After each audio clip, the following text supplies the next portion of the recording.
अस्सलाम वालेकुम। Welcome to इमराद। दोस्तों, दो अहम टॉपिक्स पर बात करने जा रहे हैं। पहला टॉपिक ये है कि जुहाई एयर शो में जेट-10C एयरक्राफ्ट का एक्टिव इलेक्ट्रॉनिकली स्कैन्ड अरे रडार फर्स्ट टाइम दुनिया के सामने मंजर-ए-आम पर आया और इस रडार के बारे में कुछ की फैक्टर्स या की इंफॉर्मेशन आप तक पहुंचाने की कोशिश करेंगे। और दूसरा बात करेंगे कि पाकिस्तान आर्म फोर्सेज ने स्पिनवार्म के एरिया में एक बड़ा अटैक नाकाम बनाया है और ये अटैक डायरेक्ट इन्फिल्ट्रेशन थी अफगानिस्तान की तरफ से, या आप ये कह सकते हैं कि अफगानिस्तान की तरफ से एक अटैक था। इसकी हकीकत क्या है और इसमें क्या क्या हुआ, उन पर आपको आगाह करते हैं। पहले टॉपिक की तरफ आ जाए। हम सब जानते हैं जुहाई एयर शो ऑनगोइंग है और बहुत ही एक्साइटेड न्यूज वहां से निकलकर सामने आ रही है। चाहे हम PL-15 को लें, J-35 को लें, J-10Cs को लें, ये चाइना के दूसरे मिलिट्री इक्विपमेंट को लें। यहाँ J-10C एयरक्राफ्ट का एक यूनिट इससे पहले भी मंजर-ए-आम पर आया था, जिसने अंडर बैली 2 PL-12 या BVR मिसाइल्स कैरी किए हुए थे। उस पर हमने डिटेल वीडियो बनाई हुई है, लिंक मैं डिस्क्रिप्शन में दे दूंगा। उससे हमें यह देखने को मिला कि J-10C एयरक्राफ्ट भी उतने ही BVR मिसाइल उठा सकता है जितना कि राफेल एयरक्राफ्ट, एंड फ्यूचर में जो इसमें मजीद मॉडिफिकेशंस की जा रही हैं, अगर उसे कॉन्टेक्स्ट में रखा जाए तो फिर यह राफेल से भी ज्यादा BVR मिसाइल्स कैरी करने के काबिल होगा। अब इसके एक्टिव इलेक्ट्रॉनिकली स्कैन्ड अरे रडार की पहली झलक हमें यहाँ देखने को मिलती है। मैं यहाँ बताता चलूं कि हमें दूसरे एयरक्राफ्ट के रडार्स का पता है, जैसा कि JF-17 ब्लॉक 3 में KLJ-7 एक्टिव इलेक्ट्रॉनिकली स्कैन्ड अरे रडार है।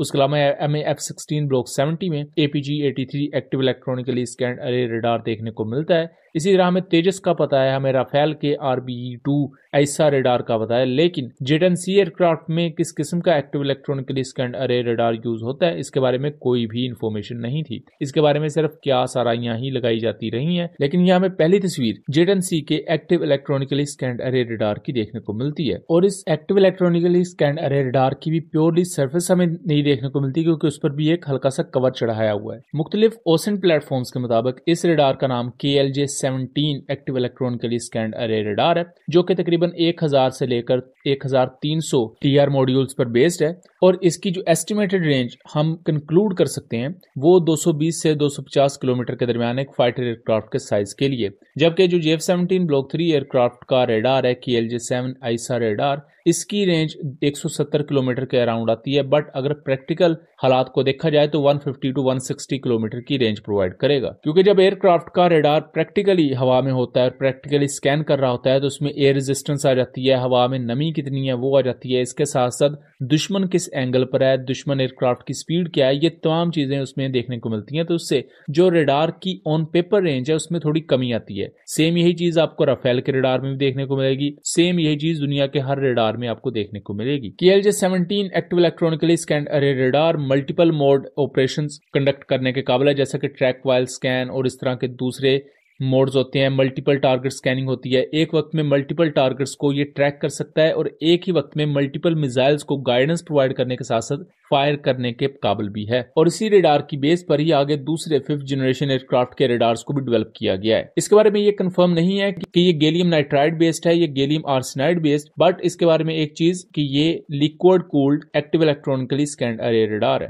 दोस्तों, अभी तक की जो इन्फॉर्मेशन है इस रडार के मुतालिक वो इतनी ही है। इसके बारे में अभी तक कोई भी टेक्निकल इन्फॉर्मेशन चाइना की तरफ से प्रोवाइड नहीं की गई और ये पहली तस्वीर है J-10C एयरक्राफ्ट के रडार की जो कि मंजर-ए-आम पर आई है, क्योंकि हम इससे पहले जानते हैं कि J-10C एयरक्राफ्ट के रडार के बारे में कोई इन्फॉर्मेशन थी ही नहीं कि ये किस किस्म का रडार है, इसकी क्या बेसिक स्पेसिफिकेशंस हैं। लेकिन इसके बारे में अब कुछ बेसिक स्पेसिफिकेशंस गैदर की गई हैं जो कि इसे अपने आप में ही काफी अच्छा रडार बनाती हैं। अब दूसरे टॉपिक की तरफ आ जाए तो पाकिस्तान आर्म फोर्सेज ने रिसेंटली एक ऑपरेशन कंडक्ट किया स्पिनवार्म में। दोस्तों, बुनियादी तौर पर ऑपरेशन नहीं था, बल्कि ये 9 से 10 नवंबर के दरमियान इन्फिल्ट्रेशन अटेम्प्ट्स थी अफगानिस्तान की तरफ से, और उसको लेकर ओपन सोर्स इंटेल प्लेटफॉर्म्स की तरफ से एक मैप भी शाया किया गया। मैं वो दिखा के आपको समझाने की कोशिश करूंगा कि हुआ क्या।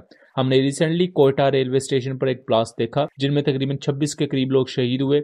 इसी तरह अक्टूबर के एंड में हमने नॉर्थ वजीरिस्तान में एक अटैक देखा जिसमें मेजर समेत आई थिंक 3 या 4 पाकिस्तान आर्मी के सोल्जर्स शहीद हुए। और पाकिस्तान एक कंटिन्यूज वॉर ऑन टेरर में मौजूद है और इस वॉर ऑन टेरर में मुख्तलिफ प्रॉक्सीज पाकिस्तान को निशाना बनाए हुए हैं, जहां एक तरफ इंडियन बैक BLA आपको देखने को मिलेगी, दूसरी तरफ आपको TTP देखने को मिलेगी जिसके बारे में बहुत से सबूत मौजूद हैं कि वो अफगानिस्तान से ऑपरेट करते हैं, अफगानिस्तान से बाकायदा उनको सपोर्ट हासिल होती है। जबकि दूसरी तरफ अफगान तालिबान ये कहते हैं कि हमारा TTP के साथ कोई ताल्लुक नहीं है और हम तो पाकिस्तान के साथ अच्छे ताल्लुकात चाहते हैं। अब इसी दौरान एक बहुत बड़ा वाकया ये होता है कि टीटीपी की तश्कील या उनकी जो फॉर्मेशंस होती है वो अफगानिस्तान के खोस्त के रीजन से पाकिस्तान में दाखिल हो रही होती हैं 9 नवंबर को, जहां पाकिस्तानी सिक्योरिटी फोर्सेस इनको रोकती हैं। स्पिनवाम के एरिया में, जिसको आप यहाँ देख सकते हैं, इस पर्टिकुलर एरिया में बहुत ही ज्यादा हैवी गन बैटल होती है पाकिस्तानी सिक्योरिटी फोर्सेस और टीटीपी के दरमियान। अल्टीमेटली जो पहली इंफॉर्मेशन आई थी वो ये कि टीटीपी के 4 से 6 दहशतगर्द मारे गए हैं, 4 के करीब जख्मी हुए हैं इस रिटेलिएटरी फायर में, और इनकी तश्कील वापस पलट गई है अफगानिस्तान में। लेकिन 10 नवंबर तक जब कॉर्डन ऑफ किया गया उस पूरे इलाके को और सर्च ऑपरेशन भी कंडक्ट किया गया है, तो टोटल 10 दहशतगर्द मारे गए हैं। उनकी लाशों की तस्वीर तो मैं आपको ओबियसली नहीं दिखा सकता, लेकिन उनसे जो वेपन्स बरामद हुए हैं वो मैं आपको यहाँ दिखा देता हूँ। अब दोस्तों, पाकिस्तान में अब ओवरऑल ये एक बहुत बड़ा कामयाब ऑपरेशन है पाकिस्तान का, क्योंकि अफगानिस्तान से आपके मुल्क में इन्फिल्ट्रेशन हो रही थी, एक इन्वेजन हो रहा था, आपने इसको रोका है और कामयाबी के साथ अपनी सरजमीन का दिफा किया है। लेकिन अनफॉर्चुनेटली पाकिस्तानी मीडिया में इस तरह की खबरों को बहुत कम डिस्कस किया जाता है। हमारे मीडिया में ना सिर्फ जो पाकिस्तान की ऑनलाइन ब्लॉग वेबसाइट्स हैं वो भी इन चीजों को बहुत कम शाया करती है, बल्कि उसके साथ साथ जो मेन स्ट्रीम मीडिया है वहां भी इसको बहुत कम ही डिस्कस किया जाता है, हालांकि ये पाकिस्तान की नेशनल सिक्योरिटी का इशू है। अब ये पूरी सिचुएशन आपके सामने है, जिससे आपको एक बेसिक अंदाजा होगा कि पाकिस्तान में किस लेवल की प्रॉक्सी वॉर इस वक्त जारी है और किस तरह उसको फंड किया जा रहा है। और यहाँ तो इवन यूनाइटेड नेशंस तक मान चुकी हैं कि अफगानिस्तान से टीटीपी या दूसरी जो मिलिटेंट ऑर्गेनाइजेशंस हैं वो किस तरह ऑपरेट कर रही हैं और जो नेबरिंग कंट्रीज हैं उनके लिए खतरा बन रही हैं। यह सिर्फ मसला पाकिस्तान के लिए नहीं है, बल्कि इवन ईरान में जो मुख्तलिफ मिलिटेंट ऑर्गेनाइजेशंस काम कर रही हैं उनके ताने बाने आपको अफगानिस्तान से देखने को मिलेंगे।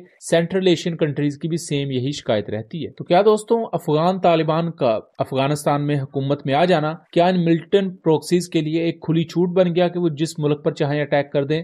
और क्या यहाँ अफगान तालिबान को अपनी जिम्मेदारी समझने की नहीं जरूरत कि उनकी सरजमीन दूसरे मुल्कों के लिए इस्तेमाल हो रही है, इससे पहले कि दोबारा से कोई नया इन्वेजन हो अफगानिस्तान में और यहाँ अफगान तालिबान की गलती की वजह से लाखों अफगान दोबारा से सफर करेंगे। बहरहाल दोस्तों, वीडियो को खत्म करेंगे इसी उम्मीद के साथ कि पाकिस्तान आर्म्ड फोर्सेस इन दहशतगर्दों का सर कुचल के रख दें। सो उम्मीद करता हूँ चीजें क्लियर रही होंगी। वीडियो पसंद आई हो तो इसे ज्यादा से ज्यादा शेयर कीजिएगा एंड चैनल को सब्सक्राइब कीजिएगा। मिलेंगे अगली वीडियो में, तब तक के लिए अल्लाह हाफिज।